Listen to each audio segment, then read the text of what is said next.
Olá! Você acha que é importante para o seu filho saber sobre educação financeira? Eu também acho. Então é por isso que eu estou trazendo esse conteúdo aqui no canal da IGF para falar um pouquinho de algumas dicas e por onde você pode começar a trazer educação financeira para a vida do seu filho. Eu já gravei 5 dicas no vídeo anterior de como que você introduz a educação financeira na vida do seu filho e hoje eu vou trazer mais 5 dicas, então fica ligadinho aí.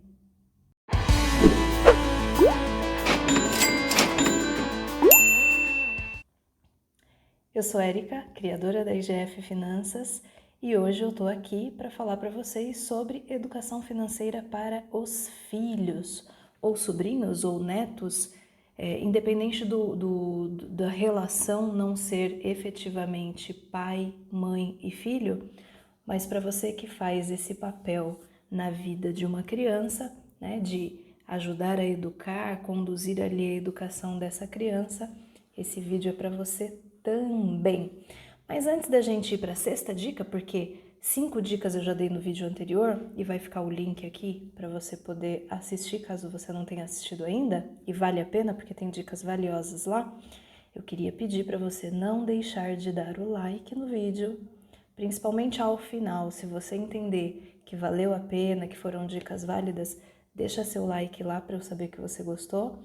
Faça os comentários, coloque lá o que você achou, o que você não entendeu, o que ficou claro, quais das dicas você achou mais interessante e se você já aplicou alguma, já me conta aqui se funcionou, tá? E encaminha para aquelas pessoas que você acha que vão curtir, que vão gostar desse vídeo, desse conteúdo, tá bom? Mas vamos então para a nossa sexta dica. A sexta dica é para que você ensine ao seu filho que para lidar com o dinheiro precisa ter paciência.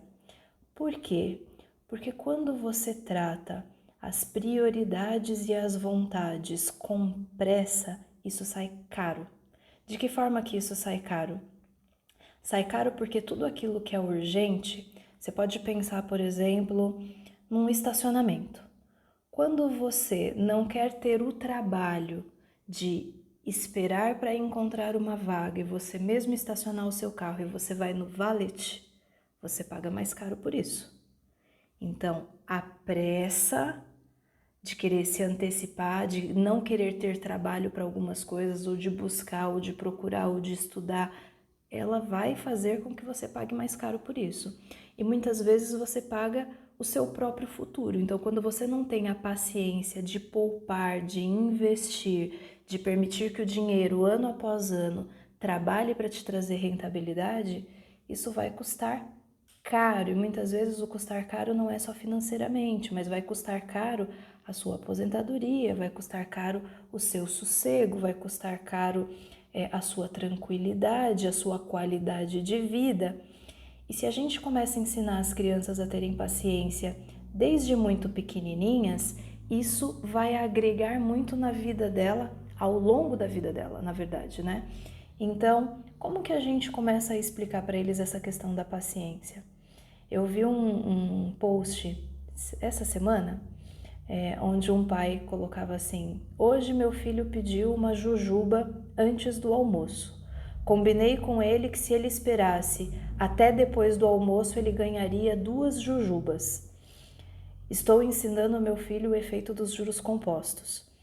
Óbvio que isso é uma piada, mas eu achei muito interessante a sacada do pai de trazer essa informação.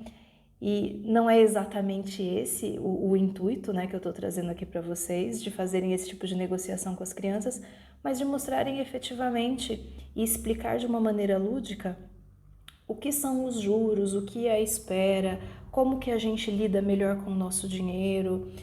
Então, um exemplo que eu trago aqui para vocês é com relação a uma conversa que eu tive com a minha filha de 10 anos, referente a o que é empréstimo, né? Qual a diferença de você fazer um empréstimo, né? De você pegar dinheiro emprestado e de você emprestar dinheiro. Porque eu estava comentando com ela que parte da mesada dela, e eu vou falar sobre mesada no próximo vídeo, então fica ligadinho aí, se inscreve para receber a notificação.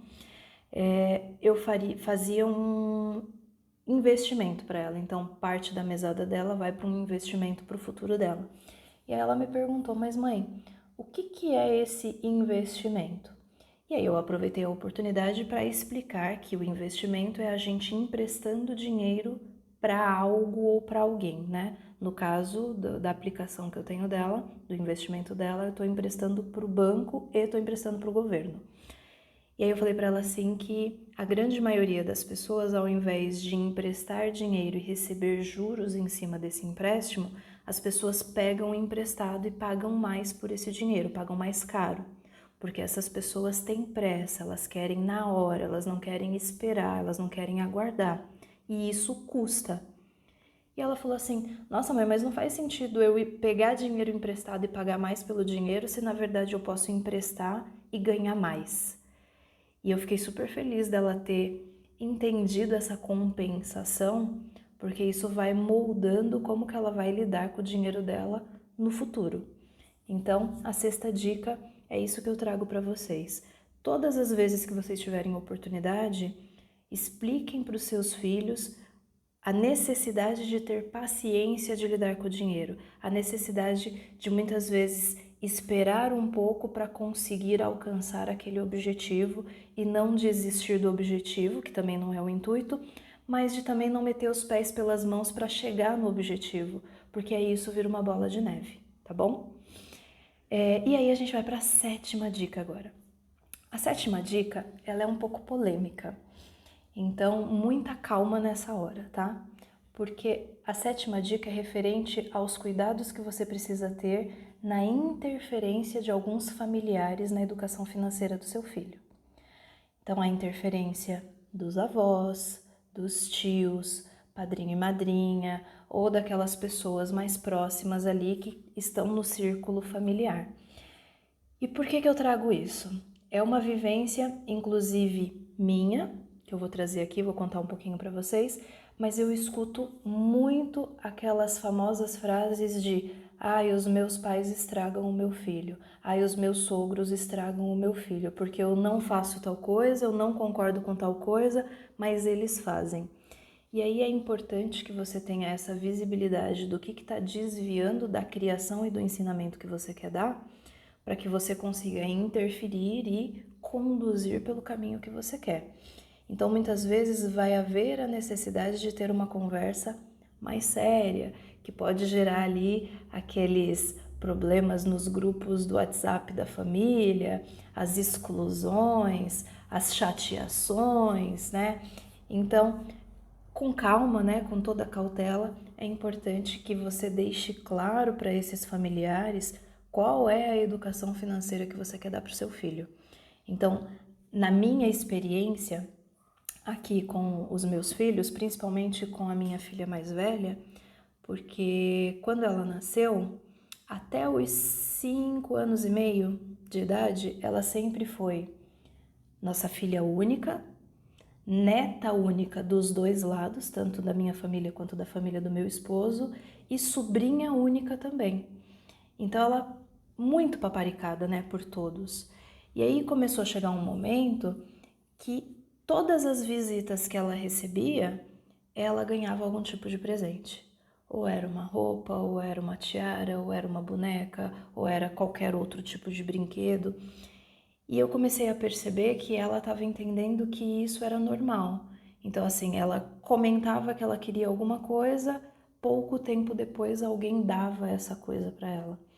Então, ela não tinha ali o aprendizado da espera de uma data especial para receber, ou de trabalhar ali a paciência dela, como eu disse no tópico 6, de saber esperar, de saber ter a paciência necessária para alcançar um objetivo. Não tinha essa necessidade, porque todas as vezes isso chegava muito rápido até ela. E aí eu tive uma conversa com a minha família, né, com os meus pais, com o meu irmão, com a minha cunhada, de que eu não queria que todas as vezes que eles viessem visitá-la ou que nós fôssemos visitá-los, que ela ganhasse alguma coisa, porque eu queria que o ganhar fosse a convivência com a família e não algo físico e não um presente.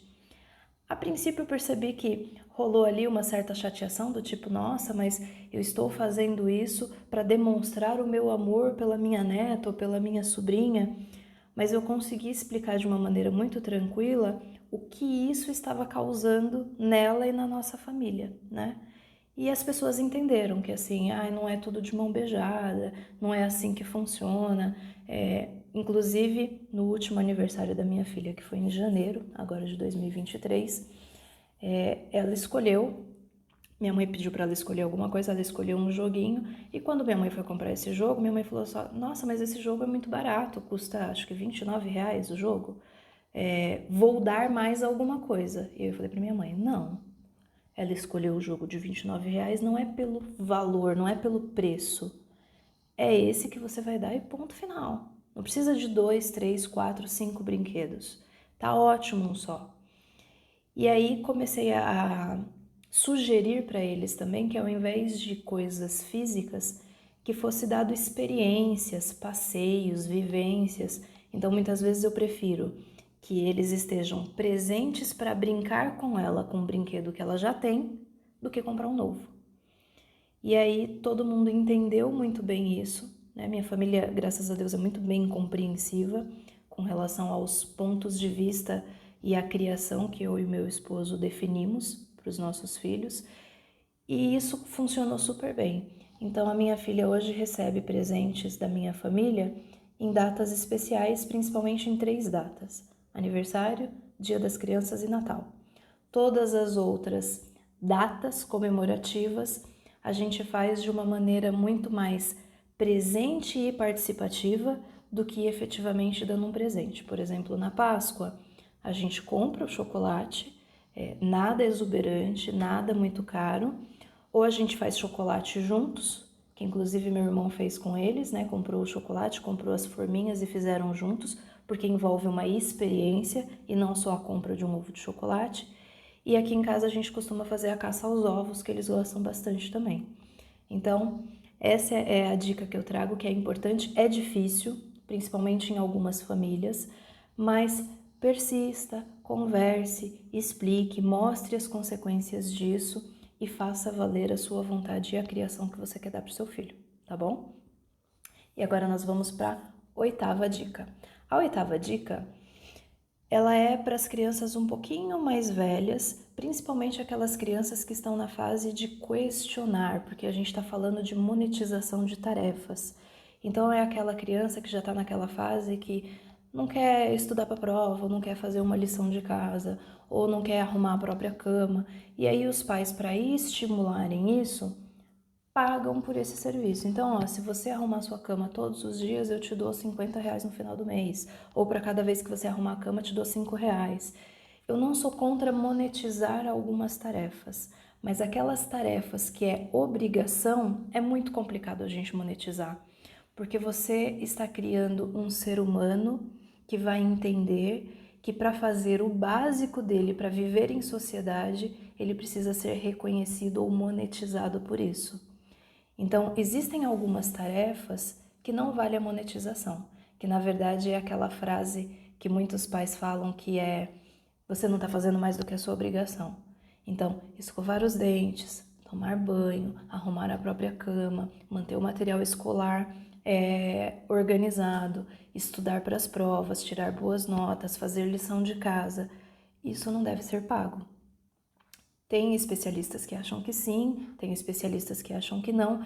Eu avalio o ser humano como um todo, né? Aquela criança como um ser humano, e que ela já vive em sociedade, como adulta ela vai sentir as consequências do que é viver em sociedade. Eu não acredito em pagar por aquilo que a pessoa precisa fazer por obrigação para viver bem em sociedade. Então, se você quiser monetizar algumas coisas que não são obrigação, como por exemplo, ajudar o pai a lavar o carro, ajudar a cuidar do jardim, ou fazer alguma atividade extra como organizar as gavetas do escritório da mamãe, que a Emily já fez isso para mim, já fez isso na casa dos meus pais. É diferente do que é uma obrigação dela como ser humano, como pessoa e como a pessoa que vive dentro da nossa casa. Então, assim, Tirar os pratos da mesa e pôr na pia. Não está fazendo mais do que obrigação, é até uma questão de educação. Então aqui eu costumo dizer que existem coisas que o fato de você viver numa casa com outras pessoas, você precisa fazer. Então, arrumar a sua cama, manter seu banheiro organizado, o que você tirou do lugar você põe no lugar de volta, os seus brinquedos manter organizado, seu material escolar manter organizado, tirar boas notas, estudar, fazer lição de casa, isso é obrigação. A higiene como um todo é obrigação.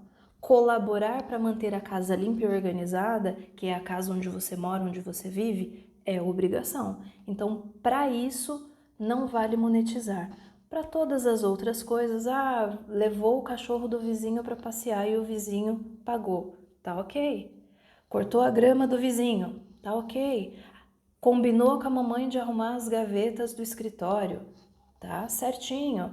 Então, muito cuidado com aquilo que vocês estão pagando, estão monetizando, porque tem coisa que vai resolver um problema momentâneo, mas vai gerar um problema para a sociedade como um todo futuramente. Combinado? Vamos ficar atento com isso aí. E com relação às crianças mais velhas, a gente vai para o item 9, que é a renda extra e o empreendedorismo, que vale estimular. Então, a gente vive numa sociedade hoje que muitas vezes a gente protege demais os filhos. Então, tem filho aí com 20 tralalá de anos, morando ainda com os pais, que não trabalha fora, que não traz renda para dentro de casa e que é 100% sustentado pelos pais. E isso não é bom para ninguém. Não é bom para esses pais, não é bom para essa pessoa que já não é mais uma criança e é péssimo para a sociedade. Então, se você puder, né? Óbvio que a gente não vai fazer isso para uma criança muito pequena, mas para uma criança ali a partir dos 12 anos, você começar a incentivar, principalmente se essa criança já tiver essa predisposição, o empreendedorismo e fazer uma renda extra, super vale. Vender alguma coisa na escola, seja um lanchinho, seja um artesanato, ajudar os vizinhos em volta. Então, eu vou dar algumas sugestões aqui, mas existem milhares, tá? Então, por exemplo, ajudar algum vizinho a fazer um currículo. As crianças hoje, elas dominam mexer no computador mais do que muitos adultos. Então, algumas facilidades que elas têm de montar um currículo, de tirar fotos e vender para sites especializados que compram essas fotos, digitalização de texto. Se seu filho é bom de idioma, fazer traduções, dar aula de reforço para um amiguinho, tudo isso, e como eu disse nos exemplos anteriores, né, cortar a grama do vizinho, lavar o carro do vizinho, lavar o carro do papai, essas atividades extras que não são obrigações, como eu disse no tópico anterior, vale você estimular para que o seu filho sinta como é bom ganhar o próprio dinheiro de forma honesta, de forma lícita. Então, incentive bastante isso, porque você vai ver que vai valer muito a pena para você como pai, que vai ver o seu filho evoluindo, e para a sociedade, que vai receber uma pessoa aí totalmente pronta para colaborar. Eu acho que a palavra mais importante de tudo isso que a gente está falando nessas dicas de hoje é a colaboração dessa criança para com os pais, para com a família e para com a sociedade, tá bom? E aí a gente vai para o último tópico, que é um tópico um pouquinho mais simples, vamos dizer assim, mas que é de suma importância, eu acredito, que é você, parece óbvio, por isso que eu falei que é simples, mas é você inserir o seu filho dentro do planejamento familiar. Tem gente que fala assim, mas ele já está aqui dentro, ele vê como é que a gente faz. Não é só ver de longe como é que faz, é inserir ele dentro desse planejamento. Então, se você não tem o hábito de fazer esse planejamento, vamos voltar para o tópico 1 lá do vídeo anterior, que é ser o exemplo. Então, você precisa aprender a fazer também para poder inserir o seu filho nesse aprendizado.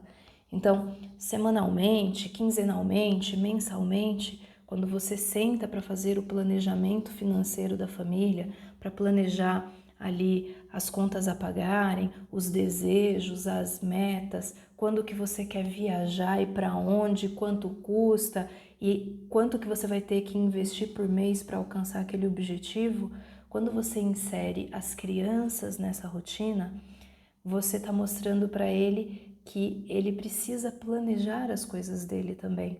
Então, isso vai ficar gravado na cabecinha dele, que conforme ele for crescendo, conforme ele for tendo um salário, um pagamento, for trabalhando, for recebendo renda, ele também vai se organizar, ele também vai planejar, porque isso para ele vai ser natural. Não vai ser um esforço, não vai ser um novo aprendizado, vai ser natural porque ele vai ter visto isso desde a infância. Então, não digo que você precisa trazer seu filho para participar de todas as discussões, né? Entre você e o seu cônjuge, ou entre você e a pessoa que mora com você, que pode ser a sua mãe, o seu pai, uma amiga, um amigo. Mas quando vocês forem fazer o planejamento familiar, é importante inserir o seu filho principalmente nas decisões da família. As férias, a compra de um computador novo, a troca de um carro, o sonho da casa própria. Tudo isso precisa ser inserido para que juntos vocês tenham o compromisso, inclusive a criança tem o compromisso de estar disposto ali a abrir mão de algumas coisas para priorizar outras. E é importante que fique muito claro para o seu filho que assim, se vocês definiram estratégias para de repente comprar uma TV nova, tá? A família decidiu que quer uma TV nova, que é importante para vocês uma TV nova. Cada vez que o seu filho pede alguma coisa fora do planejado e vocês compram, ou vocês como casal também fazem alguma coisa fora do planejado, vocês estão mais distantes de atingir aquele objetivo que é a TV nova. Eu tô falando TV, mas pode ser a casa própria, pode ser o carro, pode ser uma viagem, pode ser um tempo em família que vocês querem fazer em algum lugar que vocês gostem, viajar para visitar algum parente, algum familiar que não mora no mesmo estado, na mesma cidade ou no mesmo país. Então, todas as vezes que você passa à frente a alguma coisa que não era prioridade, que não estava prevista, mas que também não é uma emergência, você está mais distante de atingir aquele objetivo. E isso fica muito visível no planejamento familiar. Daí, inserir as crianças para fazer parte desse momento também, tá bom? Essas foram as 5 dicas de hoje. Tá saindo logo logo um vídeo para falar só sobre mesada, porque é extremamente importante, é uma ferramenta de grande valor quando utilizada corretamente. Então, se inscreve aqui no canal para você ser notificado quando nós tivermos os próximos vídeos. Se você achou esse conteúdo relevante, deixa o seu like, é super importante pra gente. E comenta aqui o que você achou das 5 dicas que eu deixei aqui hoje, quais foram as que fizeram mais sentido para você, quais foram aquelas que você entende que vale a pena aplicar, ou se você discordou de alguma, deixa aqui comigo também, deixa aqui nos comentários que eu quero ler e dependendo do que você deixar de comentário eu te respondo também, tá bom? Te vejo no próximo vídeo, tenha uma excelente semana, um excelente dia, não sei que horário que você está vendo isso, então bom dia, boa tarde ou boa noite. Te vejo na próxima. Tchau, tchau.